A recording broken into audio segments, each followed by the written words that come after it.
Multigrade biology classes के आज के अंक में आप सभी लोगों का स्वागत है। आज का टॉपिक है ब्रायोफाइटा। तो ब्रायोफाइटा पर आधारित मोस्ट इंपॉर्टेंट एमसीक्यू करवाएंगे। चलिए शुरू करते हैं।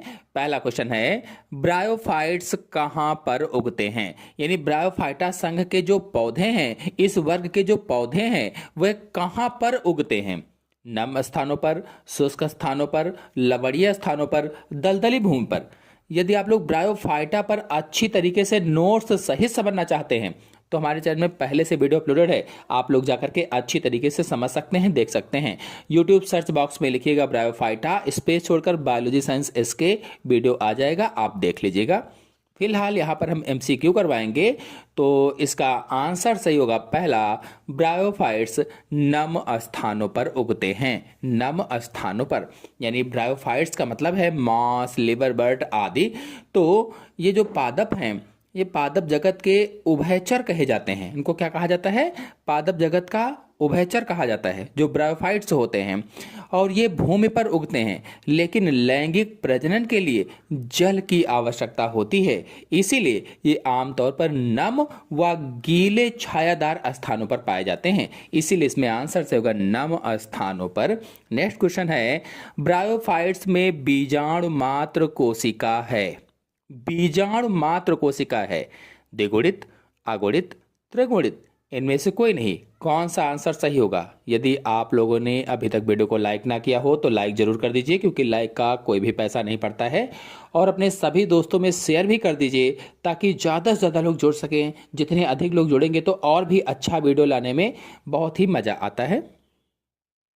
तो इसका आंसर सही होगा पहला, ब्रायोफाइट्स में बीजाणु मात्र कोशिका द्विगुणित होती है या डिप्लॉयड होती है। आपको बता दें कि बीजाणु मात्र कोशिका यानी spore mother cell, spore mother cell बीजाणुद्भिद की संरचना का हिस्सा होती है, या स्पोरोफाइट की संरचना का स्ट्रक्चर का हिस्सा होती है, जो कि द्विगुणित यानी 2n होती है।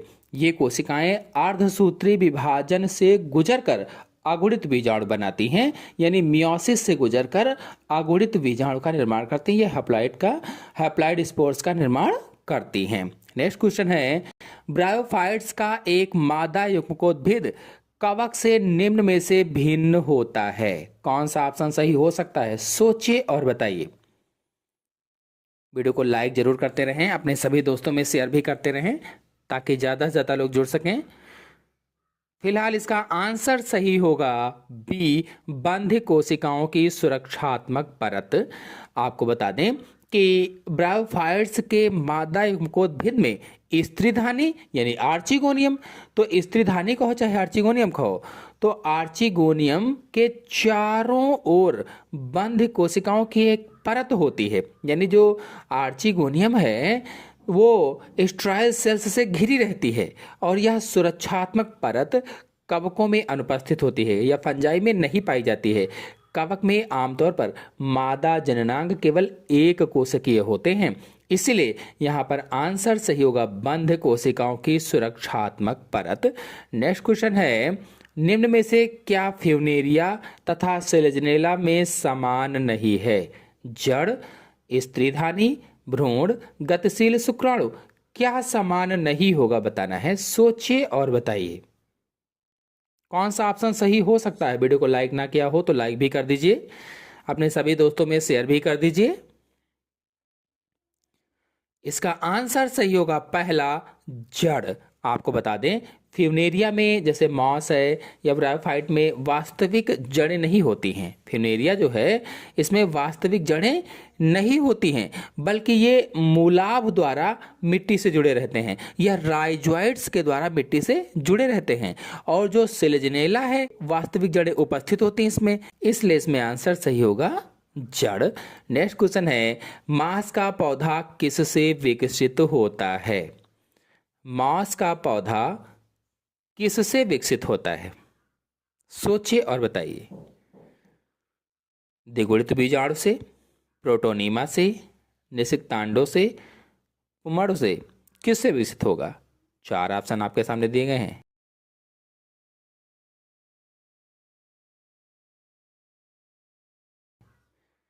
ऑप्शन सही होगा इनमें से बी, प्रोटोनीमा से विकसित होते हैं। प्रोटोनीमा से आपको बता दें कि मांस के बीजाणु, बीजाणु कहो या स्पोर कहो, तो मांस के स्पोर अंकुरित होकर पहले एक धागे जैसी संरचना बनाते हैं, धागे जैसी संरचना, जिसे प्रथम तंतु या प्रोटोनीमा कहा जाता है। वो जो धागे जैसी संरचना बनाते हैं उसे ही प्रोटोनीमा कहा जाता है। और ये प्रोटोनीमा आगे विकसित होकर पर्णिल मांस पौधा बनाती है, जो कि मुख्य युग्मकोद्भिद होता है। नेक्स्ट क्वेश्चन पर आते हैं। प्रोटोनीमा में पत्ती युक्त युग्मकोद्भिद बनता है। मार्केंशिया में, रिक्शिया में, फ्यूनेरिया में, एंथोसिरास में। प्रोटोनीमा में पत्ती युक्त युग्मकोद्भिद बनता है, किस में बनेगा? 4 ऑप्शन आपके सामने दिए गए हैं, कौन सा ऑप्शन सही हो सकता है? तो ऑप्शन सही होगा इसमें से सी, फ्यूनेरिया में। आपको बता दें कि प्रोटोनीमा मांस के जीवन चक्र की एक महत्वपूर्ण अवस्था होती है, और या कह लीजिए कि फ्यूनेरिया के जीवन चक्र की महत्वपूर्ण अवस्था होती है, और बीजाणु से विकसित होकर यह प्रथम तंतु पत्ती युक्त मांस युग्मकोद्भिद को जन्म देता है। पत्ती युक्त मांस युग्मकोद्भिद को जन्म देता है। मार्केंसिया और रिक्सिया लिवरबर्ट हैं। जो मार्केंसिया है ये लिवरबर्ट हैं, यहाँ सीधे थैलसी युग्मकोद्भिद बनता है, न कि प्रोटोनीमा से पत्ती युक्त। नेक्स्ट क्वेश्चन है, मांस में न्यूनकारी विभाजन होता है। संपुट में, स्त्रीधानी में, पुंधानी में, मूलांगों के सिरों पर मांस में न्यूनकारी विभाजन किस में होगा? सोचिए और बताइए कि कौन सा ऑप्शन सही हो सकता है।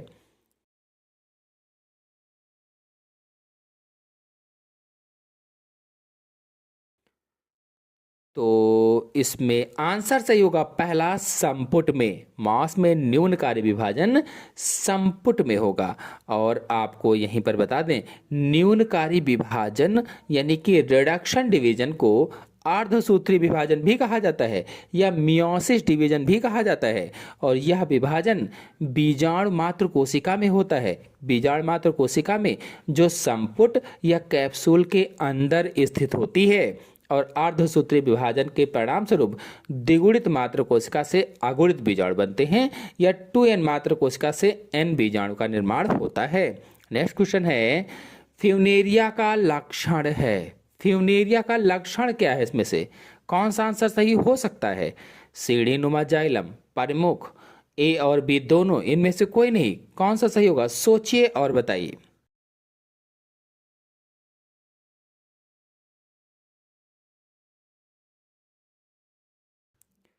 आंसर सही होगा इसमें से बी, परिमुख। आपको बता दें कि परिमुख या पेरिस्टोम, परिमुख मांस के संपुट में पाया जाने वाला एक विशिष्ट संरचना है। एक विशिष्ट संरचना होती है जो बीजाणुओं के फैलाव में सहायता करती है, बीजाणुओं के फैलाव में।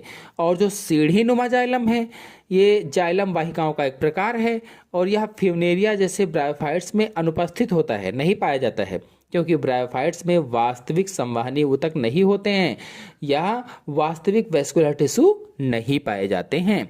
नेक्स्ट क्वेश्चन है, गेमा कप किस में पाई जाती है? गेमा कप, कौन सा ऑप्शन सही हो सकता है? गेमा कप मार्केंसिया में, रिक्सिया में, फ्यूनेरिया में, पोरेला में, कौन सा सही होगा? आपको बता दें, गेमा कप अलिंगी प्रजनन के लिए एक विशिष्ट संरचना है। अलिंगी यानी ए सेक्सुअल रिप्रोडक्शन की एक विशिष्ट संरचना है, और यह मुख्य रूप से मार्केंसिया जैसे लिवरबर्ट्स के थैलस के ऊपरी सतह पर पाई जाती है, और इसके अंदर गेमा नामक प्रजनन इकाइयां होती हैं।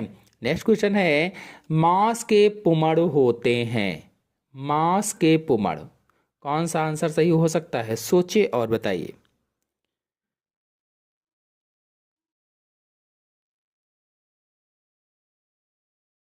ऑप्शन सही होगा इसमें से भी, गतिशील एक केंद्रकीय एवं द्विपश्चिमी मांस के पुमड़ होते हैं। बता दें कि ब्रायोफाइट्स जैसे कि मांस के पुमड़, पुमड़ का मतलब होता है नर युग्मक, द्विपश्चिमी यानी बाइफ्लैजिलेट, और गतिशील यानी मोटाइल होते हैं, जिसके कारण निषेचन के लिए जल की आवश्यकता होती है। और प्रत्येक पुमड़ एक केंद्रकीय होता है, एक केंद्र की है। नेक्स्ट क्वेश्चन है, ब्रायोफाइट्स के जलीय वंशानुगत का क्या विशिष्ट धनात्मक साक्ष्य है? सोचिए और बताइए कौन सा आंसर सही हो सकता है।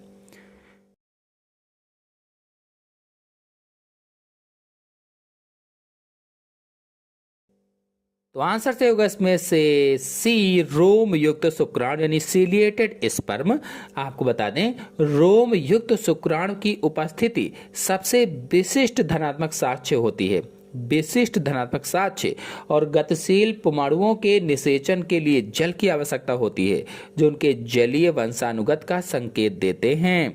नेक्स्ट क्वेश्चन है, प्रोटोनीमा किस में पाया जाता है? लिवर बर्ड्स में, हॉर्न बर्ड्स में, ए और बी दोनों में, इनमें से कोई नहीं। प्रोटोनीमा किस में पाया जाता है? सोचिए और बताइए कि कौन सा आंसर सही हो सकता है इसमें। तो इसका आंसर आप सभी लोग कमेंट बॉक्स में जरूर बताएं। अगले क्वेश्चन पर आते हैं, निम्न में से कौन सा सत्य मास है? सत्य मास का नाम बताना है। कौन सा सत्य मास है? क्लब मास, रेंडियर मास, आइरिस मास, बॉग मास यानी स्पेगनम। कौन सा सत्य मास है?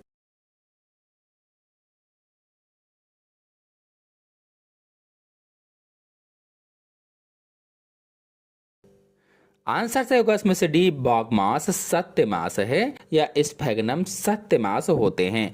यहाँ पर जो पहला ऑप्शन है क्लब मास, रेंडियर मास, आयरिस मास, इसमें आप भ्रमित हो सकते हैं कि कहीं ये ही तो नहीं है सत्य मास, लेकिन वास्तव में ये मास नहीं होते हैं। नेक्स्ट क्वेश्चन है, फ्यूनेरिया में निम्न बीजाणु विकिरण से संबंधित नहीं है?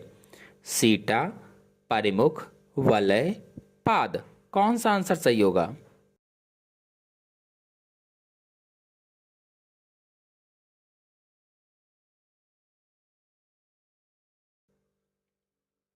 Spore dispersal. तो आंसर से होगा इसमें से डी, पाद। आपको बता दें कि फ्यूनेरिया के स्पोरोफाइट का वह हिस्सा है जो पाद होते हैं। ये पाद फ्यूनेरिया के स्पोरोफाइट का वह हिस्सा है जो गैमेटोफाइट में एम्बेडेड होता है और पोषण अवशोषित करता है। यह बीजाणुओं के फैलाव में शामिल नहीं होता। नेक्स्ट क्वेश्चन है, फ्यूनेरिया के जननांग विकसित होते हैं?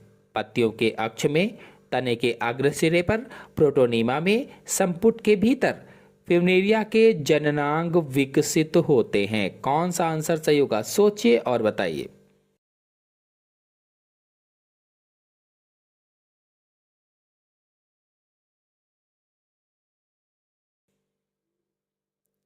आंसर सही होगा इसमें से बी, तने के अग्र सिरे पर। आपको बता दें कि फ्यूनेरिया में पुंधानी यानी एंथ्रीडियम और स्त्रीधानी यानी आर्चिगोनियम दोनों तने के अग्र सिरे पर एक विशिष्ट शाखा पर शीर्षस्थ समूहों में स्थित होते हैं। नेक्स्ट क्वेश्चन है, फ्यूनेरिया में हरी बंध उभरी हुई संरचना जो पुंधानियों के मध्य में पाई जाती है कहलाती है? क्या कहलाएगी?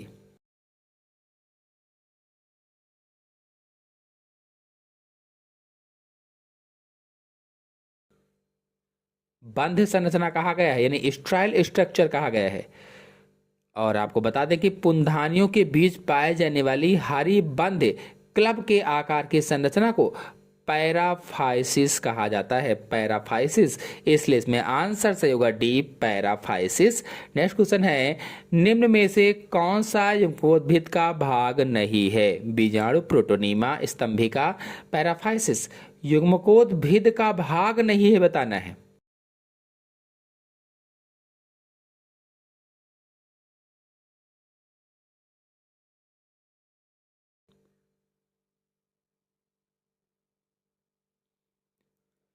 तो आंसर सही होगा इसमें से सी, स्तंभिका।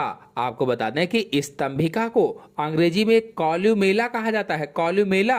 और कॉल्यूमेला स्पोरोफाइट के कैप्सूल के केंद्र में एक बांझ ऊतक होता है, बांझ, न कि गैमेटोफाइट का भाग होता है। नेक्स्ट क्वेश्चन है, कौन सा ब्रायोफाइटा सबसे बड़ा परिणाम का होता है? कौन सा ब्रायोफाइटा सबसे बड़ा परिणाम का होता है? कौन सा आंसर सही होगा? सोचिए और बताइए।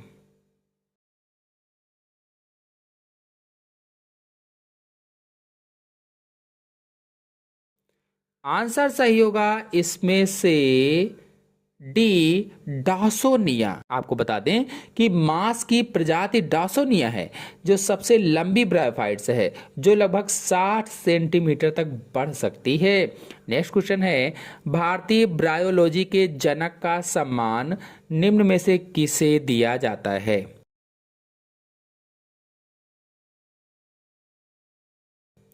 फादर ऑफ इंडियन ब्रायोलॉजी किसे कहा जाता है? चार ऑप्शन आपके सामने दिए गए हैं, कौन सा ऑप्शन सही हो सकता है?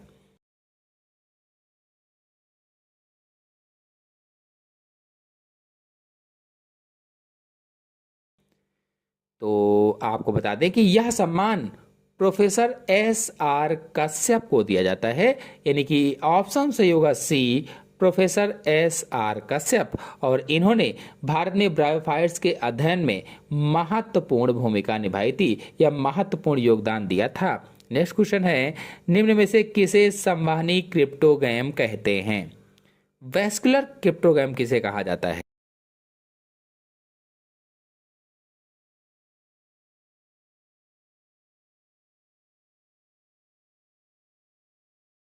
कौन सा आंसर सही होगा? किसे संवहनी क्रिप्टोगैम कहा जाता है? तो ऐसे पौधे जिनमें संवहनी ऊतक होते हैं या वैस्कुलर टिश्यू होते हैं, लेकिन बीज के बजाय बीजाणुओं द्वारा प्रजनन करते हैं, उन्हें टेरिडोफाइटा कहा जाता है। टेरिडोफाइटा। तो संवहनी क्रिप्टोगैम किसे कहेंगे? तो टेरिडोफाइटा को कहेंगे। नेक्स्ट क्वेश्चन है, निम्न में से किसे थाइलोफाइटा में सम्मिलित नहीं किया जाता? किसे थैलोफाइटा में सम्मिलित नहीं किया जाता? स्पाइरोगायरा को, म्यूकर को, मास को? आंसर सही होगा इसमें से सी, मास को। मास ब्रायोफाइटा समूह से संबंधित है, जबकि थैलोफाइटा में शैवाल और कवक जैसे सरल पौधे शामिल किए गए हैं। नेक्स्ट क्वेश्चन है, ब्रायोफाइट शैवालों से पृथक होते हैं क्योंकि? कौन सा आंसर सही हो सकता है? सोचिए और बताइए।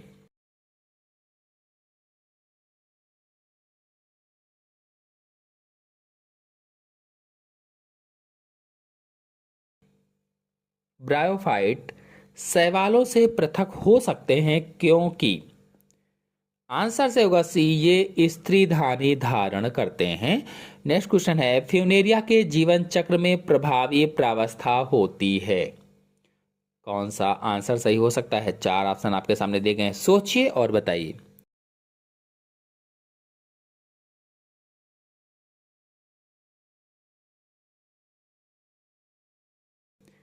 आंसर से होगा पत्तीदार युग्मकोद्भिद। नेक्स्ट क्वेश्चन है, फ्यूनेरिया में वर्धी जनन होता है? प्राथमिक प्रोटोनीमा द्वारा, गैमी द्वारा, द्वितीयक प्रोटोनीमा द्वारा, इन सभी द्वारा फ्यूनेरिया में वर्धी जनन पूछा गया है, सोचिए और बताइए।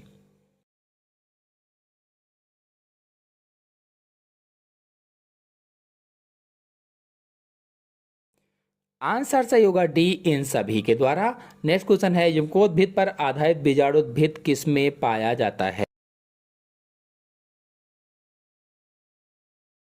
शैवाल में, कवक में, ब्रायोफाइट में, टेरिडोफाइट में, किस में पाया जाएगा?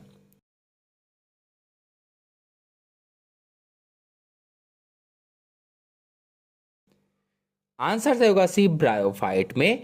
नेक्स्ट क्वेश्चन है, जब एक मांस का बीजाणु उपयुक्त स्थान पर गिरता है तो वह अंकुरित होकर युग्मकोद्भिद की प्राथमिक अवस्था बनाता है, उसे कहते हैं? क्या कहेंगे? चार ऑप्शन आपके सामने लिखे गए हैं, प्रोटोनीमा, थाइलस, ए और बी दोनों, इनमें से कोई नहीं।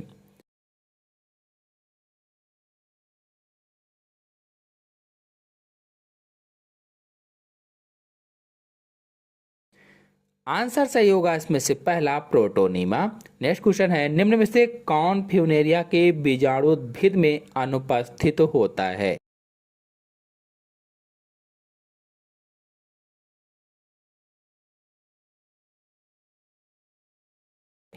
पाद, सीटा, इलेटर्स, स्तंभिका, कौन अनुपस्थित होता है? आंसर सही होगा इसमें से सी, इलेटर्स अनुपस्थित होते हैं। नेक्स्ट क्वेश्चन है, निम्न में से कौन द्विगुणित है?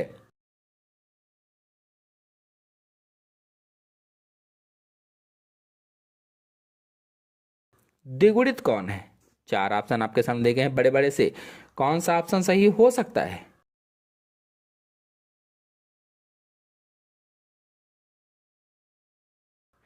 ऑप्शन से होगा इसमें से पहला मास संपुट। नेक्स्ट क्वेश्चन है, निम्न में से कौन मास संपुट से संबंधित नहीं है?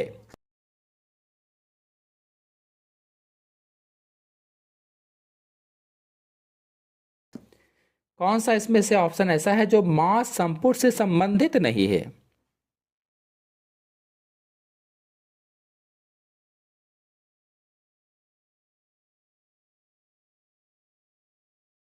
आंसर से होगा डी, प्रोस्टोमियम। आपको बता दें कि मांस के संपुट की मुख्य भाग ट्रेबेकुली और परिमुख तथा स्तंभिका होते हैं। प्रोस्टोमियम शब्द आमतौर पर मांस कैप्सूल की संरचना में उपयोग में नहीं किया जाता।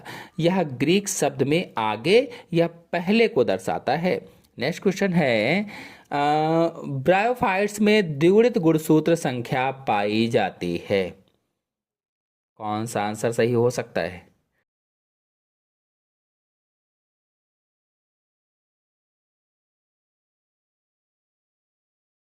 ब्रायोफाइट्स में द्विगुणित गुणसूत्र संख्या पाई जाती है।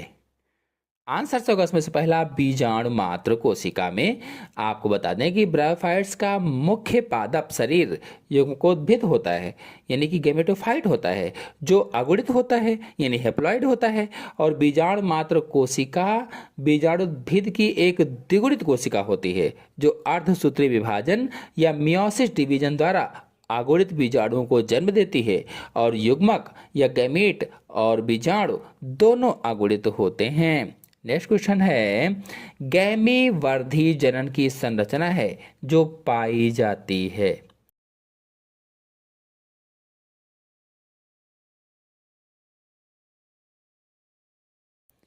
वर्धी जनन की संरचना गैमी किस में पाई जाती है? आवृत बीजी में, ब्रायोफाइट में, शैवालों में, अनावृत बीजी में। सोचिए और बताइए कि कौन सा ऑप्शन सही हो सकता है। गैमी ब्रायोफाइट्स जैसे मार्केंसिया है आदि में पाए जाने वाली विशेष वर्धी कलिकाएं होती हैं, वेजिटेटिव बड्स होती हैं, जो मुख्य पादप से अलग होकर नए पादप को जन्म देती हैं। और ये गैमा प्यालों में उत्पन्न होते हैं, गैमा प्यालों में। इसलिए इसमें आंसर से होगा बी, ब्रायोफाइट्स में। नेक्स्ट क्वेश्चन है, फ्यूनेरिया का मादा जननांग कहलाता है। फ्यूनेरिया का मादा जननांग क्या कहलाएगा?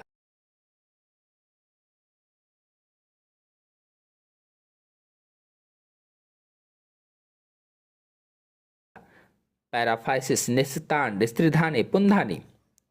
आंसर से होगा इसमें से सी, स्त्रीधानी कहलाता है या आर्चिगोनियम कहा जाता है। और अगर नर जननांग की बात करते तो पुंधानी, नर जननांगों को पुंधानी या एंथ्रीडियम कहा जाता है। और जो निषिक्तांड है ये जायगोट होता है, जो निषेचन के बाद बनता है। नेक्स्ट क्वेश्चन है, एपोस्पोरी पाया जाता है।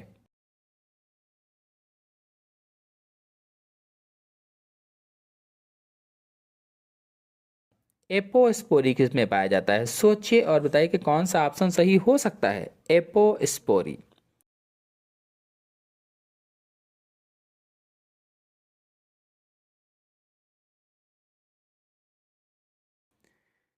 आंसर सही होगा इसमें से पहला, एंथोसिरास में एपोस्पोरी पाया जाता है, एंथोसिरास में।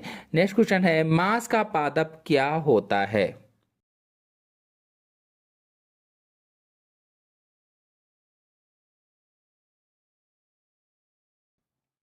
मांस का पादप क्या होता है बताना है।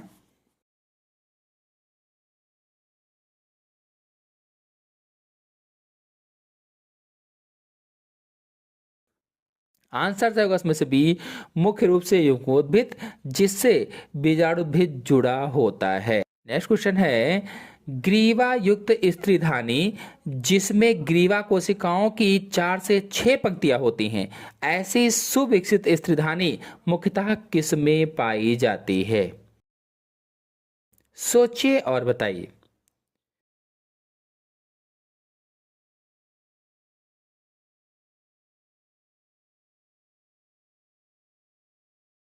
आंसर सही होगा इसमें से भी ब्रायोफाइट तथा टेरिडोफाइट में पाई जाती है। नेक्स्ट क्वेश्चन है, निम्न में से किसका बीजाणुद्भिद युग्मकोद्भिद पर आश्रित रहता है?